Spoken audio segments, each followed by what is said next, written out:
विश्वासी जीवन ख्रिस्टीय जीवन स्वर्गीय दृष्टिकोणबाट जिउनुपर्ने जीवन हो। स्वर्गीय दृष्टिकोण भन्ने बित्तिकै खालि पृथ्वीबाट स्वर्ग जानको लागि पर्खेको नभएर हामी स्वर्गीय स्थानमा बसिसकेका मानिसहरू हौँ। अनि त्यो भन्ने बित्तिकै फेरि स्वर्ग र पृथ्वी बीचको ठुलो दूरी छ, त्यो कसरी सम्भव होला भन्ने भावना आउनु स्वाभाविकै हो। तर बाइबलले हामीलाई यस्तो परमेश्वरको बारेमा बताउँछ जो स्वर्ग र पृथ्वीमा एकैपटक उपस्थित हुनुहुन्छ र स्वर्ग भन्ने बित्तिकै यस जीवनबाट अलग्गै यो जीवनसँग कुनै सरोकारै नराख्ने अवस्था होइन। यो गजबको रहस्य छ जहाँ ख्रिस्ट येशू तपाईँ र मेरो हृदयमा पनि बस्नु भएको छ, येशू ख्रिस्ट पिताको दाहिनेपट्टि पनि बस्नु भएको छ भन्ने भाषा चलाइन्छ। अनि प्रकाशको किताबमा येशू प्रभु दोस्रो पटक आउने कुरा उल्लेख गरिएको छ भने प्रकाश 3:20ले प्रभु येशू अहिले नै प्रत्येक ख्रिस्टियनको हृदयको ढोका ढकढकाउँदै हुनुहुन्छ। यदि कसैले उहाँको आवाज सुन्छ भने उहाँ अहिले नै त्योभित्र आउन तयार हुनुहुन्छ। त्यस किसिमले येशू प्रभु हामीसँग पृथ्वी र स्वर्गीय जीवन सँगसँगै हामीसँग हुनुहुन्छ। अर्थात् स्वर्ग र पृथ्वी परमेश्वरको लागि विभाजित अस्तित्व होइन भने हामी जो विश्वास गर्दैछौँ हाम्रो लागि पनि यो जीवन विभाजित हुनु हुँदैन। स्वर्गीय जीवन स्वर्ग गएपछि मात्रै बिताउँला भन्ने जुन एउटा भावना हामीमा आएको खण्डमा त्यसपछि पृथ्वीमा बिताउने जीवन चाहिँ हामी एक किसिमले हारेको जीवन, पापसँग सम्झौता गरेको जीवन र शैतानिक शक्तिको बसमा परेको जीवन, शैतानलाई एकदमै शक्तिशाली परमेश्वरकै प्रतिद्वन्द्वीको रूपमा हेरेको जीवन र स्वर्ग र पृथ्वी भन्ने बित्तिकै स्वर्ग चाहिँ पवित्र र सुन्दर र शुद्ध स्थान, पृथ्वी चाहिँ अपवित्र पाप र अधर्मले भरिएको स्थान। त्यति मात्र नभएर हाम्रो आत्मा अहिले येशूमा बाँचेको कारण हाम्रो शरीर अझै पापी, हामी एकदमै पापकै बसमा, त्यसले गर्दाखेरि यो शरीर र आत्माको नै सम्बन्ध छैन भन्ने जस्तो भान पर्न जान्छ। फलस्वरूप हामी विजयी ख्रिस्टियन जीवन जिउन सक्दैनौँ। त विजयी जीवन जिउनको लागि हाम्रो दृष्टिकोण बदल्नुपर्ने के छ भने अहिले नै ख्रिस्ट येशू मसँग हुनुहुन्छ। म त पवित्र आत्माको मन्दिर हुँ, मसँग अलौकिक शक्तिको उपस्थिति छ, म अहिले नै स्वर्गीय जीवन बिताइरहेको व्यक्ति हुँ, ममा स्वर्गीय जीवनको अस्तित्व अहिले नै काम गरिरहेको छ र एक दिन जब येशू ख्रिस्ट पूर्ण रूपले देखा पर्नु हुनेछ भनेको छ, आउनु हुनेछ भन्ने भाषाभन्दा पनि जब येशू प्रभु प्रकट हुनुहुनेछ, देखा पर्नु हुनेछ। अहिले मेरो शरीरको आँखाले नदेखे पनि येशू मसँग हुनुहुन्छ। अहिले मैले पूर्ण रूपले परमेश्वरको त्यो अस्तित्वलाई महसुस गर्न नसके पनि बाइबलले बडो स्पष्टसँग भन्दछ, म पवित्र आत्माको मन्दिर हुँ। मण्डली पनि परमेश्वरको मन्दिर हो। तपाईँ म जहाँ जहाँ जान्छौँ त्यहाँ येशू प्रभुको उपस्थिति हुने प्रतिज्ञा गरिएको छ। तापनि हामीलाई कहिलेकाहीँ यस्तो सुसमाचारको प्रभाव पर्यो जुन सुसमाचारले स्वर्ग र पृथ्वीलाई अलग बनाइदियो, आत्मा र शरीरलाई अलग बनाइदियो अनि आउनेवाला जीवन र अहिलेको जीवनमा पनि भयङ्कर ठुलो भिन्नता ल्याइदियो। फलस्वरूप यो जीवन, यो पृथ्वी, यो शरीरमा पाप र अधर्म गर्दै बस्नुपर्ने बाहेक अर्को हाम्रो लागि उपाय छैन। धार्मिक जीवन, पवित्र जीवन, आशिषमय जीवन त केवल स्वर्ग गएपछि मात्रै अथवा मरेपछि मात्रै सम्भव छ भन्ने आत्माले बेला बखतमा हामीलाई असर गरेको हुन्छ। कारण हाम्रो हिन्दू र बुद्धिस्ट फिलोसफीले पनि लगभग त्यस्तै कुरा गर्दछ र हाम्रो सुसमाचारले पनि त्यो द्वैतवादलाई स्वीकार गरेको कारण धेरै ख्रिस्टियनहरू पवित्र जीवन बिताउने आँटै गर्दैनन्। धेरै ख्रिस्टियनहरू परमेश्वरले बोलेका प्रतिज्ञाहरू मेरो जीवनमा काम गर्न सक्छन् भन्ने कुराको विश्वासै गर्न सक्दैनन्। जब हाम्रो मगजमा विश्वास आउँदैन, आँट आउँदैन, त्यसपछि त्यो कुरो जीवनमा हुन पनि सक्दैन। त्यसकारण यो रोमीको किताबमा पवित्र ख्रिस्टीय जीवन, चरित्रवान ख्रिस्टीय जीवन, ख्रिस्टको जस्तै मन, ख्रिस्टको जस्तै चरित्र हामीमा हुनुपर्छ भन्ने जोड दिइएको भए तापनि जब ख्रिस्ट येशूमा विश्वास गर्ने मित्रहरूले यी खण्डहरूलाई पढ्दछन् उनीहरूमा त्यो उत्तेजना नै हुँदैन, बडो निराशा हुन्छ। अब गलाती 5 अध्याय पढ्दाखेरि पनि बडो निराशा हुन्छ। तेरि बाइबलले त्यस्तो भनेको छ, म त गर्नै सक्दिनँ, म जिउनै सक्दिनँ। अनि त्यो निराशालाई तर्क गरेर बयान गरेर अनि स्पष्ट पार्न खोजिएको के हुन्छ भने यो जीवन यहाँ सम्भव छैन, यो स्वर्गीय जीवन होइन, यो त पृथ्वीको जीवन हो। तरै पनि जसरी पुरानो नियममा विश्वास गर्नेहरूले मृत्यु पारी पर्खेर बसेका थिएनन्, उनीहरू त्यसै समयमा परमेश्वरमा पूर्ण रूपले आफ्नो अनुभव, परमेश्वरको अस्तित्वको अनुभव गर्न चाहन्थे। पुरानो नियममा परमेश्वर साह्रै टाढा भएको परमेश्वर होइन। पुरानो नियमको वचन पनि पुरै टाढा भएको, गाह्रो भएको वचन थिएन। धेरै पटक प्रभुको उपस्थिति तिनीहरूको माझमा फेल्ट रिलेसनसिप, परमेश्वरसँगको फेल्ट एक्सपिरियन्स। अनि स्वर्ग गएपछि सब ठिक होला भनेर पुरानो नियमका विश्वासहरू पनि बाँचेका थिएनन्। उनीहरू मरेपछि सब ठिक होला भनेर बसेका थिएनन्। त्यस्तै किसिमले नयाँ नियमका विश्वासीहरूले पनि त्यो गरेको हामी देख्दैनौँ। हामी पावलकै पत्रमा अहिलेसम्म जोड दिँदैछौँ र पावलले कहिले पनि हामी स्वर्ग जानको लागि पर्खेर बसौँ भन्नुभएको छैन। स्वर्गमा हामी बसिसकेको कारण अब त्यो स्वर्गीय जीवन जिएर परमेश्वरको राज्यलाई फैलाउने जोड उहाँले दिनुभएको छ। त्यसकारण त यो उत्तम चरित्र हाम्रो लागि धेरै महत्त्वपूर्ण विषय हो। त स्वर्गीय दृष्टिकोणबाट आफ्नो एजेन्डा नभएर परमेश्वरको एजेन्डामा बाँचेको व्यक्ति नैतिकवान बन्न सक्छ, आफ्नो जीवन बलिदानपूर्वक दिन पनि सक्छ, भौतिक सम्पत्तिबाट पनि सजिलै हात धुन सक्छ, संसारका मान मर्यादा इज्जतलाई पनि उसले बलि चढाउन सक्छ। किनभनेदेखि स्वर्गीय दृष्टिकोणबाट बाँचेको मानिसको मुख्य लक्ष्य र उद्देश्य परमेश्वरको राज्य हो, येशू ख्रिस्टको राज्य हो, येशू ख्रिस्टको नाम हो। अनि त्यो व्यक्तिले आफ्ना शत्रुलाई पनि क्षमा दिन सक्छ, त्यो व्यक्तिले आफ्ना मित्रको लागि ज्यान पनि दिन सक्छ र पवित्र जीवन उसको लागि रहरलाग्दो बोलावट हो। अर्को कुरो हामी सबैले अनुभव गरेकै कुरो हो कि जब जीवनमा अपवित्रता आउँदछ त्यसले हाम्रो जीवनबाट धेरै कुराहरू चोरेर लगेको हुन्छ। हाम्रो शान्ति, हाम्रो आनन्द, हाम्रो खुसी, हाम्रो उमङ्ग, हामीमा भएको जोस, जाँगर, दर्शन, सपना सबै चोरेर लान्छ जब एउटा क्रिस्चियनको जीवनमा अपवित्रताले ठाउँ पाउँछ। त्यसकारण यसले के भन्छ भने हामी त्यसको लागि बनाइएका व्यक्ति होइनौँ। ख्रिस्ट येशूमा नयाँ गरी जन्मेको व्यक्ति अपवित्र जीवन, तीतोपनाले भरिएको जीवन, द्वेषले भरिएको जीवन, घृणाले भरिएर जिउने जीवन हुँदै होइन, किनभने यो अस्वाभाविक हुन्छ।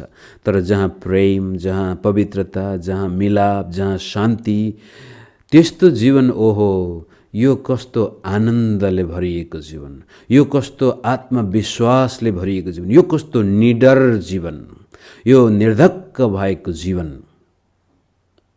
यदि त्यस्तो हुन्छ भनेदेखि हामी त्यसैका लागि बनाइएका हौँ अनि त्यो अवस्था प्राप्त गर्न मर्नै पर्छ भन्ने बाइबलले लेखेको छैन।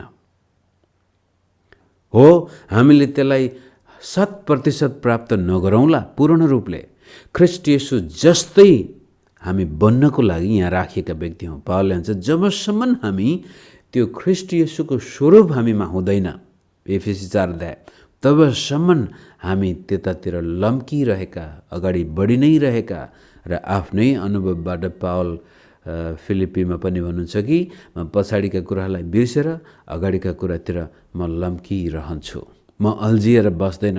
होला पछि मरेपछि नै यो जीवन बिताउला भनेर होइन, यसै संसारमा हामी पवित्र जीवनको लागि अग्रसर भएर विश्वास गरेर स्वर्गीय आनन्द यसै जीवनमा अनुभव गरेर दुःख कष्टको बीचमा पनि आनन्द गर भन्नुको मतलब त्यही नै हो। किनभने हामी स्वर्गीय दृष्टिकोणबाट बाँचेका मानिस भएको कारण भौतिक संसारमा छौँ, तर त्यो भौतिक संसार दुष्ट, काम नलाग्ने नभएर परमेश्वरले नै बनाएको संसार हो त्यहाँ पापको उपस्थिति छ, शैतानको उपस्थिति छ। ती दुवै पापको शक्ति, शैतानको शक्ति पनि कल्वरी क्रुसमा टुक्रिसकेको छ, सिद्धिसकेको छ। जबसम्म हामी त्यो पाप र शैतानलाई आफ्नो जीवनमा ठाउँ दिँदैनौँ तबसम्म तिनीहरूले हाम्रो केही पनि बिगार्न सक्दैन। त्यही कुरोलाई हामी सम्बन्धको बारेमा हेर्दै आएको छौँ रोमी 14-15 अध्यायमा। आउनुहोस् हामी रोमी 13देखि अन्तिमसम्म आज हेर्नेछौँ। यसै कारण हामी एउटाले अर्कालाई अब उसो इन्साफ नगरौँ, बरु आफ्नो भाइको बाटोमा ठेस लाग्ने कुरो अथवा बाधा पार्ने कुरो कहिल्यै नराख्ने अठोट गरौँ। अब यो सम्भव नहुने भए अवश्य पनि पवित्र आत्माले पावललाई यो लेख्ने प्रेरणा नै दिनुहुने थिएन होला। स्वर्गमा मात्रै तिमीहरू यस्तो जीवन जिउने छौ भनेको भए यो लेख्नुपर्ने आवश्यकता नै थिएन। तरै पनि यहाँ भन्छ हामी एकले अर्काको न्याय इन्साफ पनि नगरौँ र एकले अर्काको बाटोमा ठेस लाग्ने कुरो पनि नराख्ने अठोटै गरौँ, निर्णय गरौँ। म अब कुनै व्यक्तिको लागि ठेस लाग्ने कारण बन्ने छैन। 14 म जान्दछु र प्रभु येशूमा मलाई निश्चय छ कि कुनै कुरा पनि आफैमा अशुद्ध हुँदैन, तर जसले त्यो अशुद्ध ठान्छ त्यसको निम्ति त्यो अशुद्धै हुन्छ। यदि तिमीले जे खान्छौ त्यस कुराले तिम्रो भाइलाई चोट पार्छ भने तिमी प्रेममा चलेका हुँदैनौ।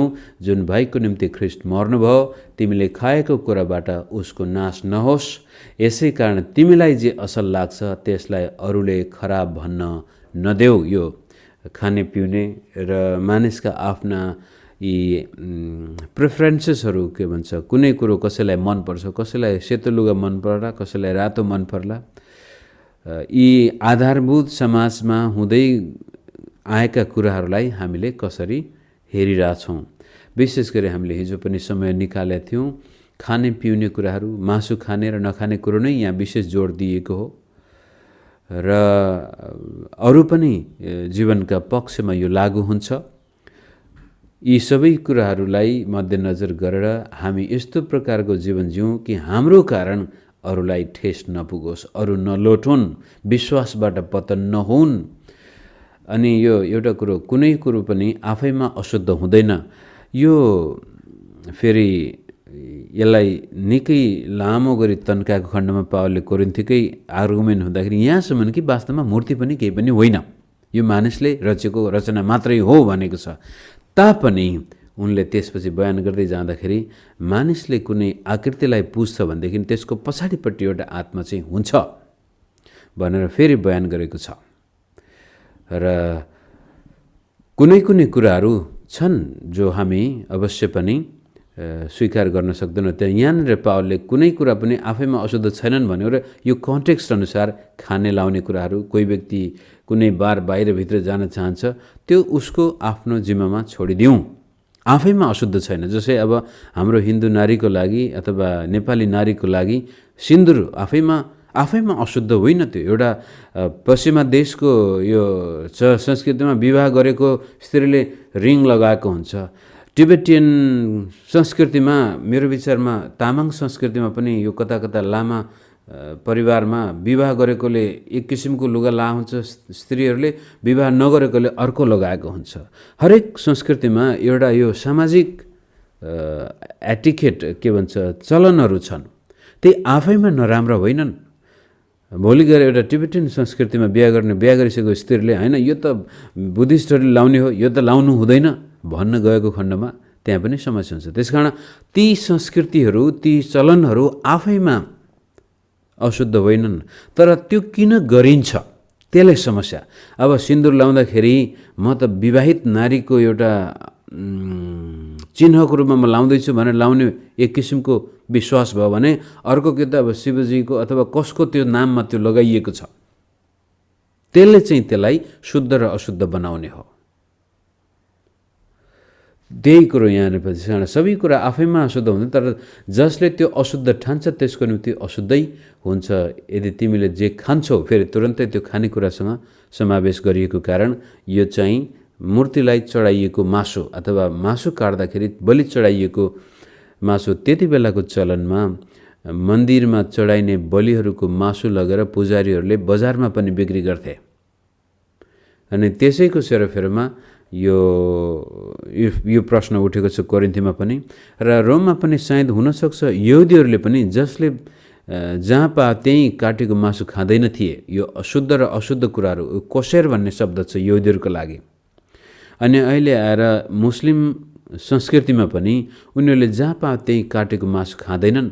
मुसलमानहरूले मासु खानको लागि त्यो हलाल भन्ने शब्द प्रयोग गर्दछन्। यो कुनै प्रकारले जनावरलाई मार्ने एउटा तरिका हुन्छ। त एउटा मुसलमान पृष्ठभूमिबाट आएको क्रिस्चियन विश्वासीले म त हलालको मासु मात्रै खान्छु भनेको खण्डमा त्यो आफैमा त्यति नराम्रो त होइन, तर त्यसले किन त्यो भन्दैछ, त्यो खाँदाखेरि के हुन्छ, त्यसले उसको विश्वासले उसको विचारले त्यसलाई शुद्ध र अशुद्ध बनाउने रहेछ। तल पनि त्यो कुरा आउनेछ।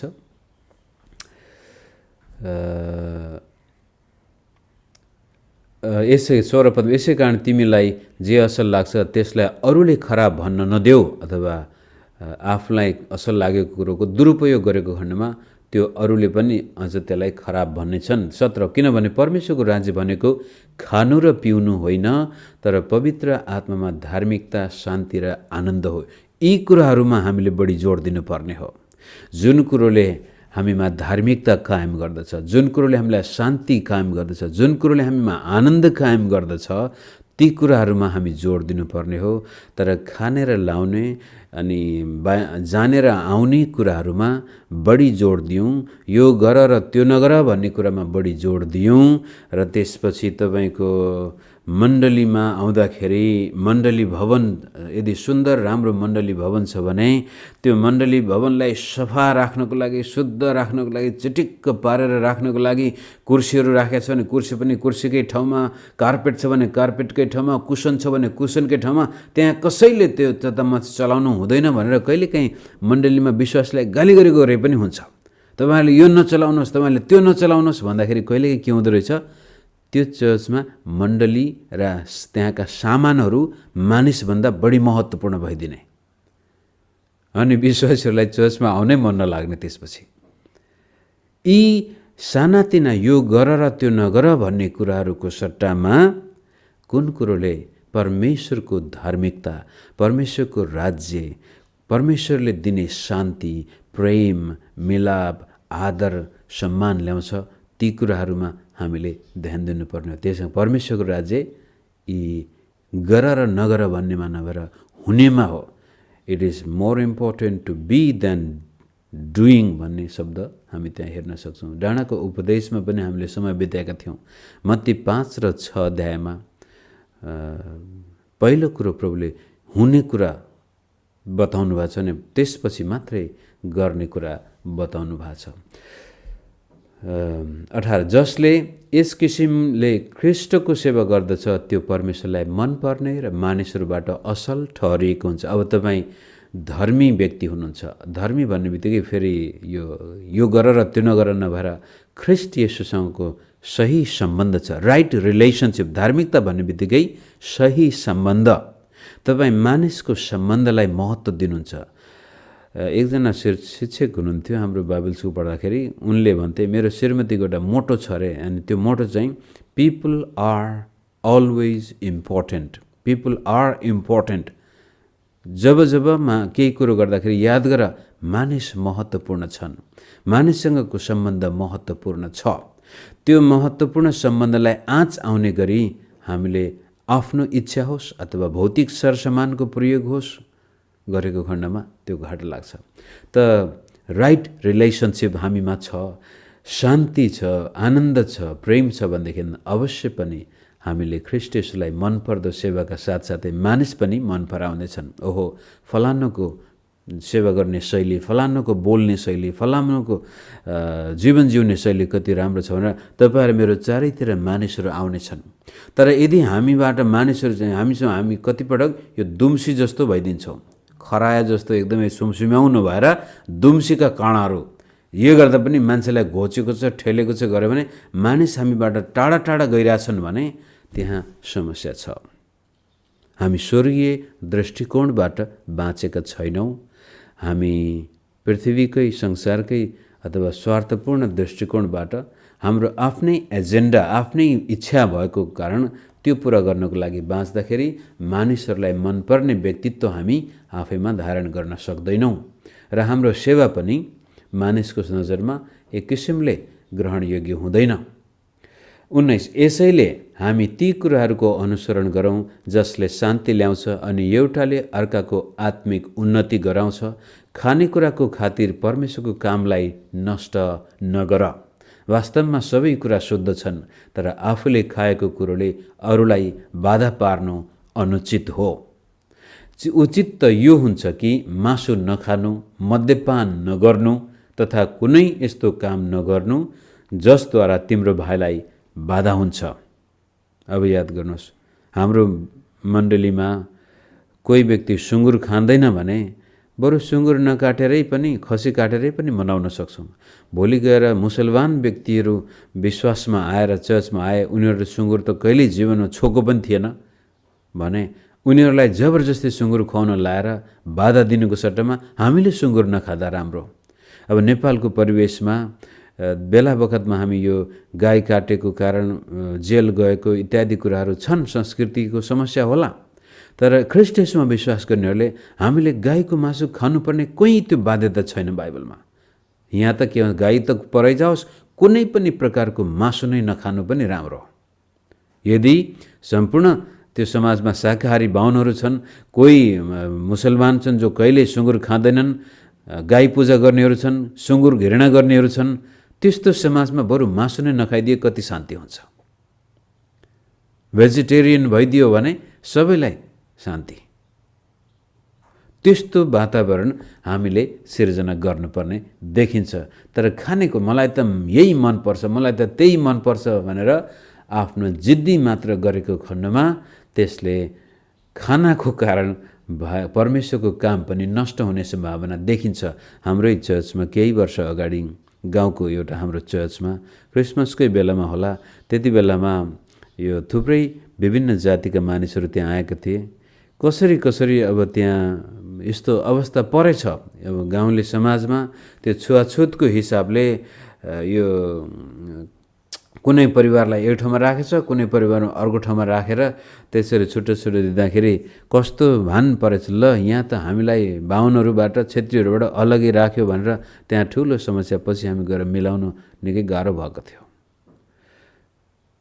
कहिलेकाहीँ के हुन्छ भने हामी यो रेलेभेन्ट बाहुनहरूले पनि यसलाई विश्वास गरून् भन्ने उद्देश्यले, मुसलमानले पनि विश्वास गरून् भन्ने उद्देश्यले कहिलेकाहीँ हामी यी कुराहरू पहिला चल्दै आएको चलनलाई यथावत रूपले राख्न खोज्दाखेरि त्यसको पनि परिणाम चाहिँ हामीले हेर्नुपर्ने हुन्छ। कुनै कुनै कुराहरू यस्ता छन् जो हामी कम्प्रोमाइज गर्नै सक्दैनौँ। जसै बाहुनले आएर भन्छ म त सँगै बसेर अर्को जातसँग खान सक्दैन भने बरु त्यति बेलामा त्यो बाहुनलाई भन्नु पर्यो, त्यसो भए तपाईँलाई यो मण्डलीमा स्वागत छैन। अब के गर्ने? यो अमानवतालाई चाहिँ हामी स्वीकार गर्न सक्दैनौँ।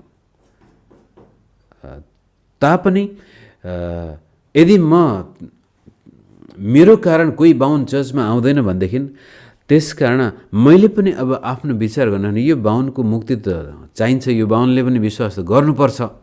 अब यसलाई विश्वासमा ल्याउन के चाहिँ गर्नुपर्छ, हाम्रो तर्फबाट कसरी शान्ति उत्पादन हुन्छ त्यो चाहिँ हाम्रो लक्ष्य र उद्देश्य हुनुपर्छ। यसकारण बाहुनहरूले मात्रै वास्ता गर्ने होइन कि हामी बाहुनबाट पीडित भएका व्यक्तिहरूले पनि ख्रिस्टियन चरित्र देखाउनु पर्ने हुन्छ। यो एकतर्फी मात्र होइन। मुसलमानलाई मात्रै यो त सुँगुर खाँदैन भनेर हामीले उसलाई स्वागत गर्ने भने मुसलमान दृष्टिकोणबाट आएको विश्वासले पनि म त ख्रीष्ट येशूमा अब नयाँ जन्म भइसकेको छु, त्यसकारण मेरो कारण यहाँ विभाजन आएको म देख्न चाहदिनँ। म सुँगुर खान्न, म मासु खान्न भनेर आफ्नो अडारमा बसेको खण्डमा यहाँ विभाजन त आउँदैन कतै। दुवैतर्फबाट शान्ति कायम गर्ने प्रेरणा हामीबाट निस्किन्छ भने त्यहाँ परमेश्वरको ठुलो काम हुन्छ।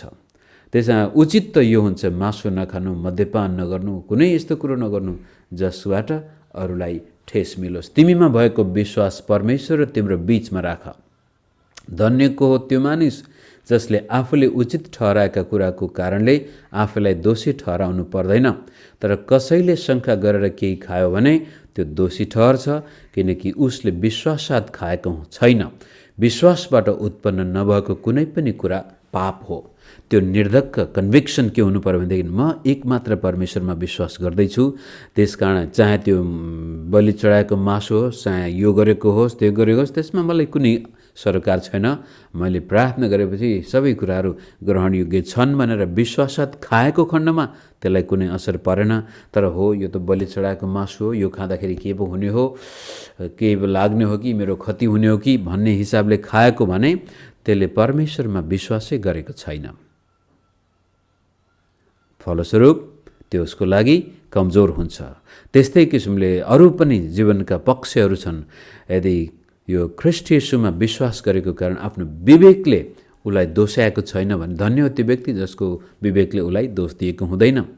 र जसै मानिलिउँ मैले अब मासु खाँदाखेरि, बलि चढाएको मासु खाँदा केही पनि हुँदैन, मेरो विवेकले मलाई शुद्ध बनाएको छ, मलाई थाहा छ, म विश्वास गर्छु भनेर म खान्छु। तर मैले खाएको कारण अर्को एउटा कमजोर विश्वासलाई घाटा लाग्दैछ भने फेरि मेरो विवेकले मलाई दोष्याउँछ। ओहो, मेरो कारण त्यसलाई अप्ठ्यारो लाग्छ, त्यस कारण अब बरु म खान्न। नखाँदाखेरि पनि विश्वासद्वारा नखाएको, यो मासु खानु हुँदैन, यो मासु खाँदाखेरि नराम्रो हुन्छ भनेर डरको कारण नखाएको होइन कि विश्वासी भाइलाई बाधा नपुगोस् भन्ने उद्देश्यले नखाएको हुँदा त्यो पनि विश्वासबाट ऊ आफ्नो विवेकमा शुद्ध छ र आफ्नो भाइको लागि उसले आफ्नो अधिकारलाई, आफ्नो स्वतन्त्रतालाई सीमामा राखिदिएको छ। त्यही कुरो पावलले भन्छ, म त स्वतन्त्र छु, मेरो लागि सबै कुरा न्यायसङ्गत छन् होला, तर मैले गरेको कामबाट अरूलाई बाधा पुग्छ भने बरु म आफै बन्धनमा रहन तयार छु, ताकि त्यसबाट शान्ति उत्पन्न होस्, परिवारमा, समाजमा, मण्डलीमा प्रेम उत्पन्न होस्, धार्मिकता उत्पन्न होस्। यो सबै कुरा त्यति बेला हामी गर्न सक्छौँ जब हामी स्वर्गीय दृष्टिकोणबाट बाँचेका हुन्छौँ। हाम्रो आफ्नै एजेन्डा हुँदैन, आफ्नै स्वार्थपूर्तिको लागि हामी बाँचेका हुँदैनौँ। हामी जे पनि गर्छौँ, मरे पनि बाँचे पनि माथिल्लो खण्डमा हामी प्रभुकै लागि गरेका हुन्छौँ। हामी एक्लै आफ्नो लागि मात्र बाँचेका हुँदैनौँ, हामी एकअर्काको लागि बाँचेका हुन्छौँ र निष्कर्षमा प्रभुको लागि बाँचेका हुन्छौँ। त्यो दृष्टिकोणबाट हामी अगाडि गयौँ भनेदेखि क्रिस्चियन जीवन साँच्चै नै रहरलाग्दो हुन्छ। जहाँ गए पनि हामीलाई स्थान मिल्छ र हाम्रो जीवनबाट धेरै मानिसहरूले प्रभुलाई चिन्ने मौका पनि पाउँछन्, उत्साह पाउँछन्। यति भन्दै आज म फेसबुकबाट सानो प्रार्थना गरेर बिदा हुन्छु।